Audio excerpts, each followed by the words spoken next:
नमस्कार विद्यार्थी मित्रांनो, माझं नाव अनिल झाटे. मी तुमचं सर्वांचं सारथी ऑनलाईन क्लासमध्ये स्वागत करतो. आज आपण पाहणार आहे की पूर्ण वर्ग संख्या कशी ओळखायची. ठीक आहे, याआधी आपण 2-3 पाठ पाहिले. तुम्ही जर आधी तर ते जर भाग नसतील पाहिले तर सुरुवातीला ते भाग बघा, हे नंतर हा भाग बघा, म्हणजे समजायला तुम्हाला सोपं जाईल. पहिल्यांदा तुम्हाला सांगतो की सरळ पूर्ण वर्ग संख्या कोणत्या संख्येला आपण पूर्ण वर्ग संख्या म्हणतो, किंवा त्याला इंग्लिशमध्ये आपण परफेक्ट स्क्वेअर नंबर सुद्धा म्हणतो, आहे की नाही. पूर्ण वर्ग संख्या म्हणजे अशी संख्या की ज्या संख्येचा आपण वर्गमूळ काढू शकतो. काय सांगितलं? अशा संख्या ज्या संख्येचा आपण वर्गमूळ काढू शकतो, अशा अशा संख्येला आपण काय म्हणतो, पूर्ण वर्ग संख्या म्हणतो. आता आपल्याला कधी कधी काही काही क्वेश्चन असे राहतात की तुम्हाला सहज असं विचारतात की खालीलपैकी कोणती पूर्ण वर्ग संख्या असू शकते किंवा आहे म्हणतात, किंवा खालीलपैकी कोणती पूर्ण वर्ग संख्या नाही, असे खूप सारे टाईपचे क्वेश्चन्स आहेत आपल्याला, ठीक आहे नाही. तर हे क्वेश्चन सॉल्व्ह करण्यासाठी आपल्याला काही आपण म्हणू शकतो काही नियम आहेत, त्या नियमांचा वापर करून आहे की नाही आपण पूर्ण क्वेश्चन सॉल्व्ह करू शकतो आपण. ठीक आहे, ते नियम सर्व मी तुम्हाला नोट्समध्ये पण प्रोव्हाइड केलेले आहेत, आहे की नाही. तुम्ही जर नोट्स जर वाचल्या असं तुम्हाला लिहून घ्यायचं काम नाही, तर सुरुवातीला नोट्स वाचा आणि नंतर मग हा व्हिडिओ बघा, म्हणजे कसं तुम्हाला समजायला सोपं जाईल. आणि जास्त जे तुमचं जे फोकस आहे ते फक्त माझ्याकडे ऐकण्याकडे माझं जास्त फोकस आहे तुमचं, आहे का नाही. ठीक आहे, करू आपण चालू. बघा, एकदम सोपा नियम आहे. सुरुवातीला एक गोष्ट ध्यानात ठेवायची, ज्या संख्येच्या एकक स्थानी काय सांगते बघा, ज्या संख्येच्या एकक स्थानी 2, 3, ठीक आहे, नंतर 7 आणि 8 हे अंक असतील ती पूर्ण वर्ग संख्या कधीच नसते. काय सांगितलं?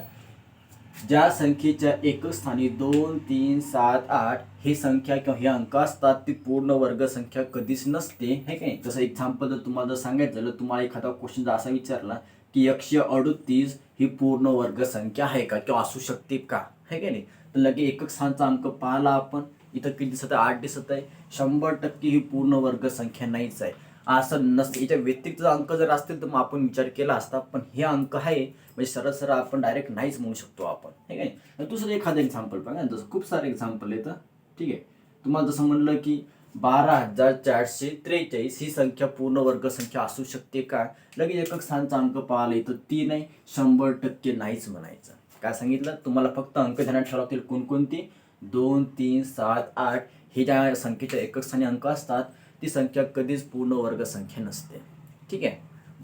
बघू आता समोरचे, आता बाकीचे जे अंक आहेत ठीक आहे नाही, ते आता बघू आपण, त्याविषयी थोडीशी माहिती घेऊ. आपले मॅक्झिमम क्वेश्चन काय, असं मला सर्व क्वेश्चन याच्यावरती सॉल्व्ह होणार आहेत आपल्याला, ठीक आहे. म्हणजे आपलं पूर्ण प्रत्येक ऑप्शनचं आपल्याला वर्गमूळ काढायचं काम नाही आपल्याला, ठीक आहे. आता काही काही क्वेश्चन असे की तुम्हाला काय करावं लागेल, प्रत्येक याचं ऑप्शन तुम्हाला वर्गमूळ काढून चेक करावं लागेल, ठीक आहे. पण ते करण्यामध्ये आपला खूप सारा वेळ जाणार आहे, तर शॉर्टकटमध्ये आपण असं ध्यानात ठेवायचं. पुढचं बघा आणखी, ज्या संख्येच्या एकक स्थानी, ज्या संख्येच्या एकक स्थानी, ठीक आहे, 0, 1, 4, 5, 6 आणि 9 हे अंक असतात ती संख्या आपण म्हणू शकतो की ती पूर्ण वर्ग संख्या असू शकते. असणारच असं म्हणत नाही आपण. काय सांगितले तर ती पूर्ण वर्ग संख्या असू शकते, 100% असं असं म्हणता येणार नाही आपल्याला, ठीक आहे. तर ते आपल्याला क्रॉस चेक करावं लागेल. ते कसं चेक करायचं नंतरचा विषय आपण, फक्त एवढं ध्यानात ठेवायचं, हे अंक असतील तर आपण म्हणू शकतो की ती पूर्ण वर्ग संख्या असू शकते. याच्यामध्ये पण आणखी ध्यानात ठेवा तुम्ही, हा जो 0 दिसतो का, हा 0 जो असतो हा आपल्याला नेहमी समपटीत पाहिजे आपल्याला, ठीक आहे. कसा पाहिजे आपल्याला? समपटीत पाहिजे. समपटी म्हणजे ते पण तुम्हाला सांगतो कसं असते. समपट्टीमध्ये पाहिजे, जसं की 2 शून्य चालतील आपल्याला, 4 शून्य चालतील आपल्याला, आहे की नाही, 6 शून्य चालतील आपल्याला, आहे की नाही. हे जर असे जर शून्य असतील तर ती पूर्ण वर्ग संख्या असू शकते, ते पण आपण चेक करणार आहे का नाही. ही तर कंडिशन 100% पाहिजेतच, पण सोबत शून्याच्या व्यतिरिक्त जे बाकीचे जे अंक आहेत, हे का, जे बाकीचे जे अंक आहेत, तर त्या बाकीचे अंक ते आपल्याला कसे पाहिजे, तर पूर्ण वर्ग पाहिजेत. पूर्ण वर्ग म्हणजे कसे, त्या संख्येचं वर्गमूळ निघू शकते असे आपल्याला बाकीचे अंक सुद्धा पाहिजे. जसं एक्झाम्पल तुम्हाला घेऊन सांगतो बघा. आता तुम्हाला म्हटलं की 130 ही पूर्ण वर्ग संख्या असू शकते का, लगे एकक स्थानचा अंक पाहिला इथे एकच 0, 100% नसणार. 2 शून्य असते, विचार केला असता, आहे की नाही. पुढचं बघा. आता जसं मी म्हटलं तुम्हाला 1400 ही पूर्ण वर्ग संख्या आहे का, काय संख्येचं वर्गमूळ निघू शकते का, आहे की नाही. तसं तर आपण प्रत्येक संख्येचं वर्गमूळ काढू शकतो, दशांशमध्ये येणार, पण आपल्याला पूर्ण वर्ग बघायचा आपल्याला. तर इथं तर पहा, इथं एकक स्थानी किती अंक, 2 अंक हे असू शकते. मग कसं आणखी बघा, हे तर समजलं आपल्याला की समपट्टीमध्ये आहे 100%. मग आता ही 14चा विचार करायचा, म्हणजे 0 सोडून जे बाकीचे अंक आहेत, जसं इथं 14 आहेत, या 14चं खरोखर वर्गमूळ निघते का, नाही निघत. तर मग या संख्येचं पण वर्गमूळ निघत नाही. समजलं कसं केलं. पुढचं एक्झाम्पल बघा. तसं मी समजा एक काम 1600 लिहिली इथं. 1600 मध्ये मला काय दिसतं बघा, इथं जिथं 2 शून्य येतं पूर्ण वर्ग संख्या असू शकते आणि सोबत सोबत 16 आहे, 16चं वर्गमूळ पण निघते. किती म्हणतो आपण? 4 म्हणतो. म्हणजे 100% ही संख्या पूर्ण वर्ग संख्या असणारच. समजलं काय सांगितलं. म्हणजे तुम्हाला ऑप्शन रिजेक्ट करता वेळेस किंवा सिलेक्ट करता वेळेस तुम्हाला खूप हेल्प होणार आहे की शून्य पण जर असं तर शून्यामध्ये कसा विचार करायचा. शून्य समपट्टीमध्ये पाहिजेत. समपट्टीमध्ये असल्यानंतर सोबत आणखी चेक करा की बाकीचे अंक जे शून्य सोडून जे बाकीचे अंक येतात, जी संख्या राहते ना तिचं वर्गमूळ निघते का. ठीक आहे. 30पर्यंत का पाठ असले की आपले पूर्ण क्वेश्चन सॉल्व्ह होतात. हे झालं शून्याच्या बाबतीत. आणखी बघा इथं या 5च्या गोष्टीमध्ये पण ध्यानात ठेवायचं. जर 5 जर एकक स्थानी जर असेल तर दशक स्थानचा अंक काय म्हणताय बघा, दशक स्थानचा अंक आहे की नाही, हा आपल्याला किती पाहिजेत? हा आपल्याला 100% 2च पाहिजेत. आपल्याला काय सांगितलं? दशक स्थानचा अंक आपल्याला 2च पाहिजे. 2 असून पण तुम्हाला आणखी सोबत चेक करायचंय की जे बाकीची जी संख्या किंवा बाकीचे जे अंक आहेत हे की नाही, त्यांचा गुणाकार हा कसा पाहिजे? आपल्याला क्रमागत पाहिजेत. त्यांचा गुणाकार कसा पाहिजे? क्रमागत संख्येचा गुणाकार पाहिजे. मी तुम्हाला एखादं एक्झाम्पल घेऊन सांगतो. तसं नाही समजणार तुम्हाला सरळ. ठीक आहे.